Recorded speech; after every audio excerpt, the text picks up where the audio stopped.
Hello and welcome. I'm Catherine Banwell, your host for today's program. Today, we're going to discuss how to access the most personalized AML therapy for your individual disease and why it's essential to insist on key testing. Before we meet our guest, let's review a few important details. The reminder email you received about this program contains a link to program materials. If you haven't already, click that link to access information to follow along during this webinar. Finally, please remember that this program is not a substitute for seeking medical advice. Please refer to your healthcare team about what might be best for you. All right, let's meet our guest today. Joining me is Dr. Ellen Ritchie. Dr. Ritchie, would you please introduce yourself? Hello, my name is Dr. Ellen Ritchie, and I am attending with the Leukemia Service and an assistant director for the last 15 years. And I treat mainly acute myeloid leukemia, myelodysplastic syndromes, which are kind of a pre-leukemia, and myeloproliferative diseases, and have a particular interest in the treatment of older patients with AML. Excellent. Well, thank you so much for joining us today. As we begin to talk about personalized therapy in AML, let's start with the basics. How would you define personalized medicine? Personalized medicine, to me, it's a difficult question. It's trying to find the best treatment for a particular patient. And it's looking at biologic issues, what kind of cancer, what type of AML is it, what are the specific mutations or chromosomal abnormalities. But it's also looking at the person. Is the patient active or not active? Do they have lots of other diseases like diabetes and coronary artery disease or pulmonary disease? Or are they completely healthy? Or do they have support at home? If they're sick at home, is there someone who can take care of them? Versus a situation where you're older and alone and you have no real family member to rely on. So all of these things are very important in making a personalized decision as to how you treat a patient. Well, it sounds like each person's AML is unique. Mm-hmm. So let's help our audience be clear about basic testing. What tests are necessary to help understand a patient's specific disease at diagnosis? Certainly it's important to do a physical exam and to, find out what the general health of the patient is. In order to evaluate an AML or any other leukemia, I look at the peripheral blood smear to look at what I think the type of leukemia might be that I am dealing with. There are some leukemias that have a particular way that they look like acute promyelocytic leukemia, for which there is a designated therapy which works. And you can tell that just by looking at a peripheral blood slide. The next test is always a bone marrow biopsy. Patients are not delighted that that is a test, but it is a test that can be done in the office, usually within 15 to 20 minutes. And that test gives us a lot of information. It gives us information about what type of AML it is. What are the markers on the outside of the cell? It gives us information about the chromosomes inside the leukemia cell. Are there missing chromosomes or rearranged chromosomes? And if there are, that can be very relevant to the prognosis. And lastly, it's sent for particular mutations or markers. So we look for IDH3 mutations. We look for, or FLT3 mutations. We look for IDH1 and 2 mutations. And we do an entire myeloid panel, which is about 45 genes that are most commonly mutated in patients with AML. So that's the initial workup for any AML patient. Mm-hmm. You mentioned markers, Dr. Ritchie. What is genomic or biomarker testing? So we're looking really at most specifically at mutations inside individual genes that might be in your leukemia cell. So there are some mutations actually that confer a better prognosis, like NPM1 or CEPBA. Those can be a more positive type of prognosis than some of the others. But we're also looking for markers that might be targetable with certain therapies that we have. So if you have a FLT3, ITD, or TKD, we actually have particular drugs which can target those particular mutations. There are also drugs that are FDA approved to treat IDH1 and IDH2 mutations. There are certain mutations that have a relatively poor prognosis, like TP53, for which there are clinical trials which are available, which specifically are meant to target patients who have those sorts of mutations. And there are other clinical trials using the FDA-approved drugs that I just mentioned for FLT3, for IDH1 and IDH2, and combining it with other agents to try and improve outcome in AML patients. Some patients may not know if they've received these important tests. So what key questions should they be asking their physician about testing? So physicians, the financial coverage of the mutational testing is not uniform across the country and across insurances.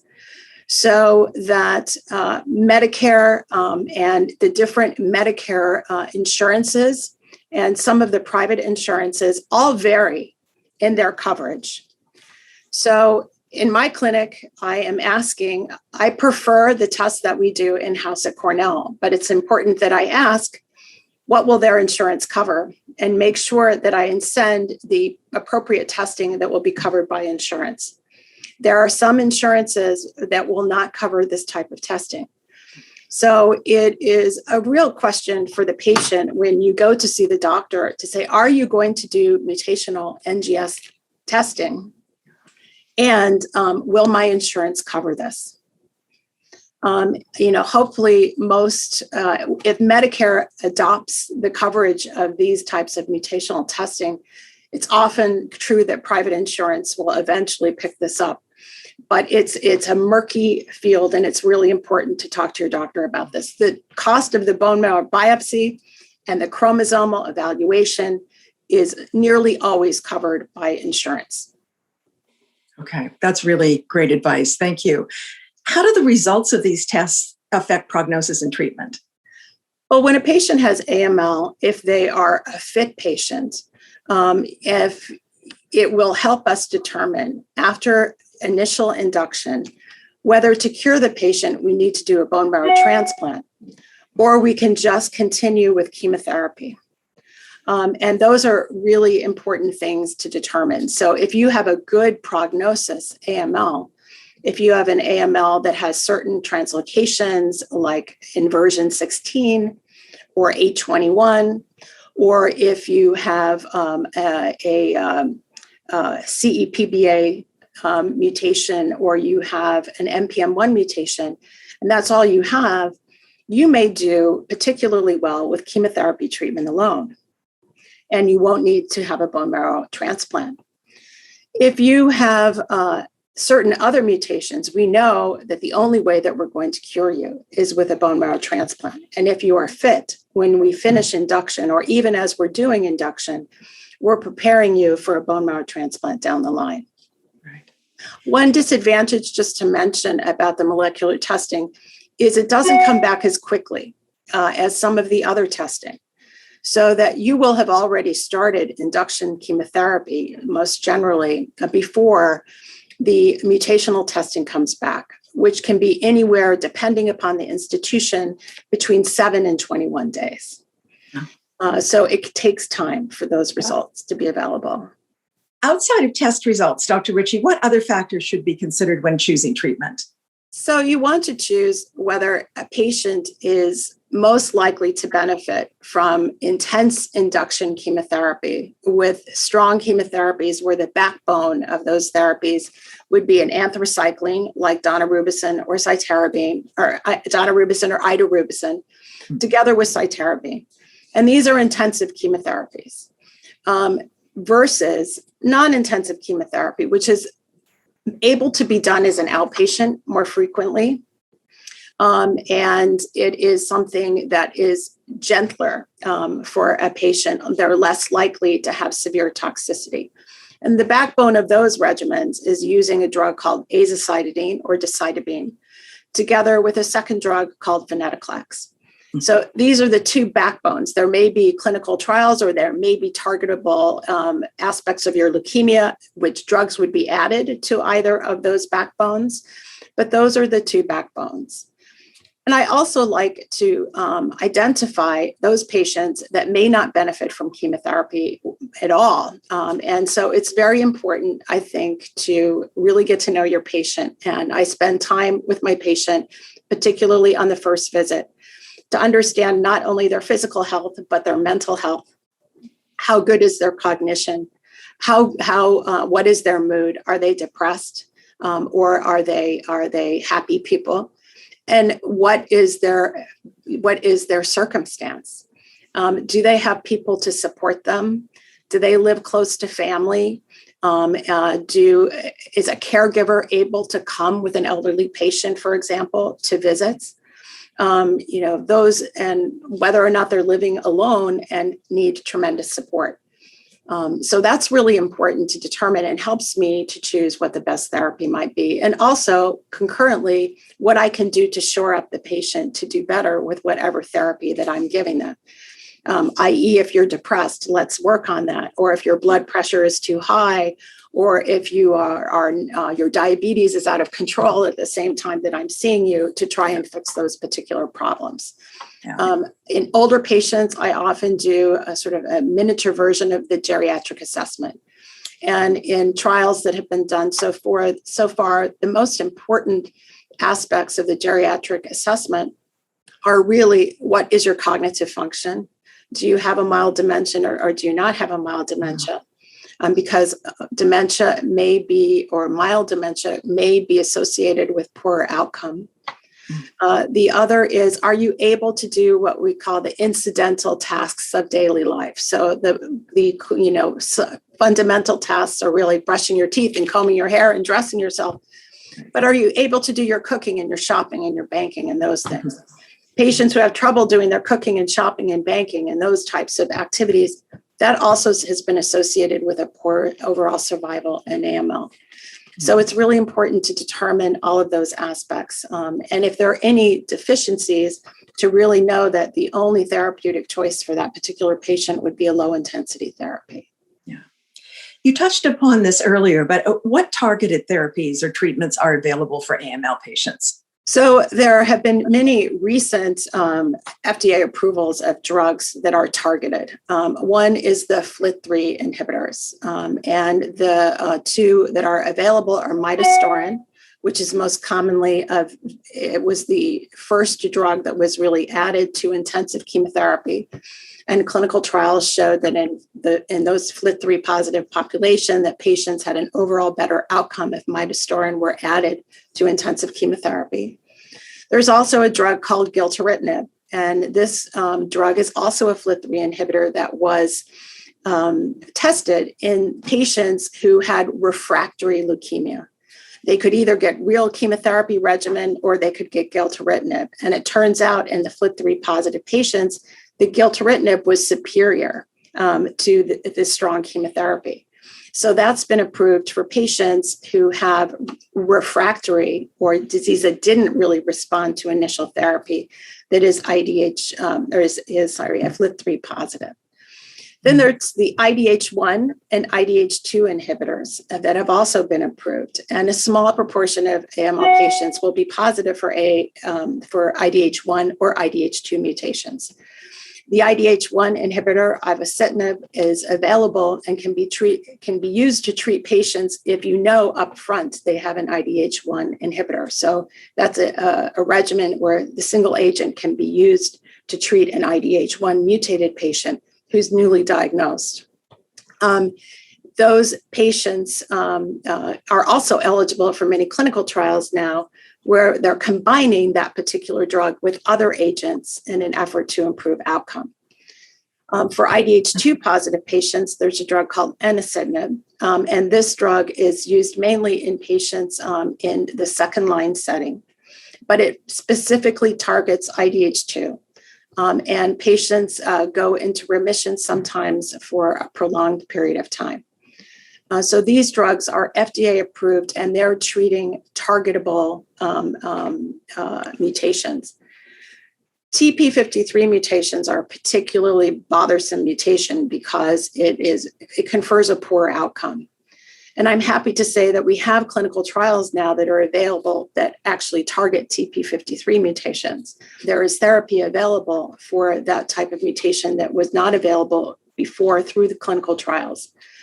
And I expect in coming years that we're going to see more and more targeted therapies develop in AML, which can be used potentially in combination with what we're already using as backbones to enhance the outcome of patients with this disease.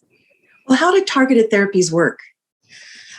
So targeted therapies work on, it's sort of complicated. The targets which are available, ID8 or the FLT3 is really on the outside of the cell. And it is a drug which is targeted directly to the FLT3 on the outside of the cell. It works quite well in the peripheral blood, where you see the blasts oftentimes disappear. The big, concern always is how well it's working, getting deep into the marrow. But it's looking at that target on the outside of the cell. IDH1 and IDH2 inhibitors work on particular chemicals which are involved in the Krebs cycle. And those of you that took high school chemistry may have memories and buried in the deep parts of your brain of learning the Krebs cycle. And this is a fundamental metabolic cycle inside cells. And if you have a mutation in IDH1 or IDH2, you're unable to go through that full Krebs cycle in the appropriate way. And that is something that leads to you having a cancer, in this case, AML. Mm-hmm. So these drugs actually interfere with what's happening in that Krebs cycle and allow you to make more normal cells. You mentioned earlier, Dr. Ritchie, low intensity therapy. Could you tell us about the types of treatment options? So I'll go high intensity therapy or intense chemotherapy always has to be given really in a hospital. And it always, if you don't start it in a hospital, if you can start certain intensive chemotherapies like Vyxeos, which is also intensive in the outpatient setting, but by day 7 or 8, you end up in the hospital. And intensive chemotherapies, you lose your hair, there's GI toxicities, you're at high risk of developing infections, and you need a lot of transfusion. And for even young people, it's a difficult therapy for which you're in the hospital, and 90% of patients are on IV antibiotics. So it's intensive chemotherapy because it has to be given in a hospital setting and requires intensive supportive care. Low intensity therapy can be given in the outpatient setting. So at the present time, you can get a drug like azacitidine, for example, which is an injection that you get 7 days in a row. Mm-hmm. Unfortunately, you have to come to the doctor's office every day for those injections. But once you've had the injection, you can go home. Right. Combined with venetoclax, which is an oral agent. So an oral agent can be given at home. You need close supervision in the physician's office when you're on this type of therapy, but you don't need the constant support that you need if you are getting intensive chemotherapy. So it can be done in the comfort, really, of your home and with your family. Mm-hmm. You will have to come in and have transfusions, potentially, as an outpatient. Nearly everyone does. And there's always the risk that you develop a fever. And if you do, you have to come into the hospital for IV antibiotics. But in general, low intensity means not so much support needed in a hospitalized setting and the tolerability of this particular chemotherapy in the outpatient setting. Yeah. Once a patient has begun treatment, how do you monitor whether it's working? So one of the more frustrating things about being an AML patient is you don't know right off the bat whether or not that you have gone into remission. So what happens is you receive the chemotherapy, and the day you start chemotherapy is really day 1. And somewhere around day 14, you're at your lowest point. So your blood counts are low, and you often feel really terrible. And you really wonder, is this working? But unfortunately, I can't really tell you. Sometimes institutions do bone marrow biopsies if you have intensive chemotherapy on day 14, or if you're getting venetoclax therapy somewhere around day 21. So look and see whether they still see leukemia cells, but the utility of that, is different per institution. The real test of whether chemotherapy has worked is at the end of about 28 to 35 days. Are your blood counts coming up, and are you making normal blood cells? Are you making platelets, which are the type of part of the blood which clots the blood? Or are you making neutrophils, which are the important cells needed to help you fight infection? So the real proof of a remission is, are your platelets over 100,000? Is your neutrophil count over 1,000? And when we look in the bone marrow around that time, do we see normal cells developing and no leukemia? How often should testing take place, and should patients be retested over time? So the bone marrow biopsy is done frequently once you have a diagnosis of acute leukemia. So certainly it's done upon diagnosis of the disease. And as I mentioned earlier, in certain institutions, about halfway through your chemotherapy cycle, they'll do a bone marrow biopsy to see whether or not they see any residual leukemia cells. That's not done everywhere, and it's done differently depending upon institutions sometimes. At the end of the chemotherapy treatment, if you recover your blood counts, we do a bone marrow biopsy to confirm a remission. If by day 35, we haven't seen that your blood counts are recovering, we may do a bone marrow biopsy to see whether or not we see leukemia cells in there or early recovery. So, you're definitely going to have bone marrows at those time points. If you've gone into remission, it depends on what we do next as to when you would have another bone marrow biopsy. So if you're going to bone marrow transplant, you may not have, you may have one more biopsy just prior to going in for transplant and another biopsy at the end of the first month after transplant.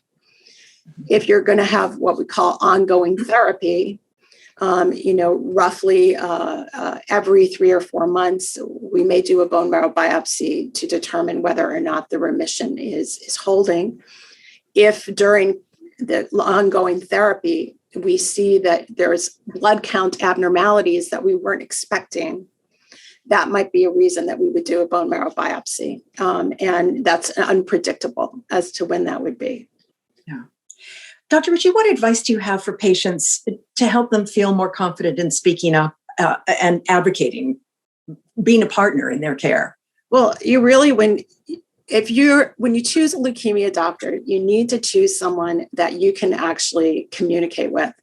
Someone who you feel is not allowing you to ask questions or is not curious about what your life is like. You may want to think, I want to check out somebody else, because it's really important you like the person who's your doctor, and you have a trust relationship together. So it's really, as I tell some patients, it's a marriage of convenience that we have, and that you really have to think of it that way. If someone doesn't allow you to ask questions, or if they are not fully answering your questions in a way that you understand,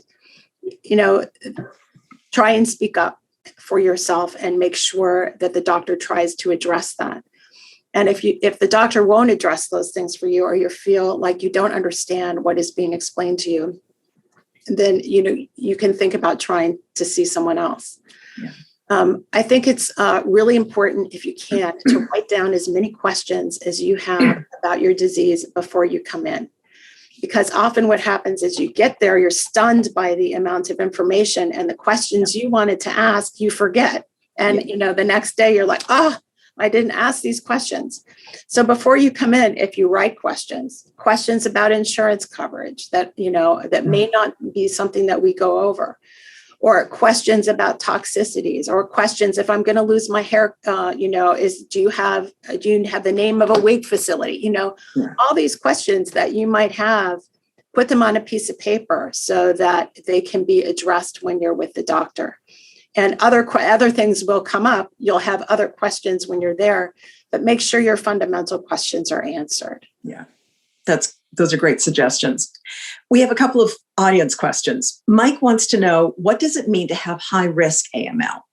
High-risk AML means that there is something in your chromosomes that are worrisome and may confer a worse outcome, or that one of the mutations that you have, or the combination of mutations that you have in the genetic testing, are poor risk mutations that are associated with poor outcome. So high risk really means a high risk of progression, or a high risk it's a high risk of not going into remission and not being treatable AML. So these are AMLs we treat aggressively. And if we get a patient into remission, we generally send high risk patients to a bone marrow transplant. Mm-hmm. The second question is from Craig. He says, I'm currently undergoing treatment for AML. Is the COVID-19 vaccine safe and effective? I recommend the COVID-19 vaccine to everyone, all my patients. A little immunity is better than none. There is preliminary data looking at patients with myeloid malignancies, not lymphoid, but myeloid malignancies, where it appears there is an immune response to the COVID-19 vaccine. Mm-hmm. So I would suggest that you get the COVID-19 vaccine. Any of them that are available are good, whether it's Moderna or Pfizer or Johnson & Johnson. Whatever is available to you, you should go ahead and get. Are there any symptoms or issues that AML patients should be looking for post-vaccine? Now, post-vaccine, there's a lot of symptoms that people have, and they can be similar among myeloid patients. Some of my patients have had no reaction whatsoever. Some people have had a really sore arm. Yeah. Some patients are incredibly tired after the vaccine. Some patients develop a low-grade fever for a couple of days. Those are really what we watch for. Sometimes when there's a reaction, we're hopeful that there's an antibody being made or an immune response that's developing. So it's not always a bad thing if you have a reaction. But I don't think that the reactions of patients with myeloid malignancies is any different than that of the general public. Yeah, that's what it sounds like. To close, Dr. Ritchie, what would you like to leave the audience with? Are you hopeful about the future of AML treatment? I'm very hopeful. I've worked in this field for 15 years, and through the 15 years, we have seen a lot of new drugs that have been approved for AML. I mean, it's remarkable. The FLT3 inhibitors, IDH1 and IDH2 inhibitors, new formulations of intensive chemotherapy like Avixios, the Pfizer drug, Galascabeg, I can never say that one, and most importantly, venetoclax, which has really revolutionized our treatment of low risk, or not low risk, but the low intensity patient. I see in the future that there's going to be more, there's an emphasis on immunotherapy. So I think we're going to see more antibody-based therapy that's going to be approved by the FDA. Maybe it will be used in combination with the drugs that we are already using. There are all sorts of combinations using all the FDA-approved drugs in different ways together, so we can maybe do better with the drugs that we have. And there's always new targeted drugs, which are being tested in AML. So I think as time goes on, from a molecular perspective, it will be even more targeted. Mm-hmm. And I'm hoping also that there will be oral formulations of a lot of our drugs. So it's kind of exciting that there's an oral form of decitabine called Inqova, which is something that could potentially be given in induction therapy, right off the bat with venetoclax for an all-oral regimen at home. All of these things are great advances, in my opinion. And I think that the opportunity to treat patients outside the hospital with more targeted therapy and immunotherapy is going to be the future. Yeah. And the future sounds promising. Thank you so much for joining us today, Dr. Ritchie. Thank you for having me. And thank you to all of our partners. To learn more about AML and to access tools to help you become a proactive patient, visit powerfulpatients.org.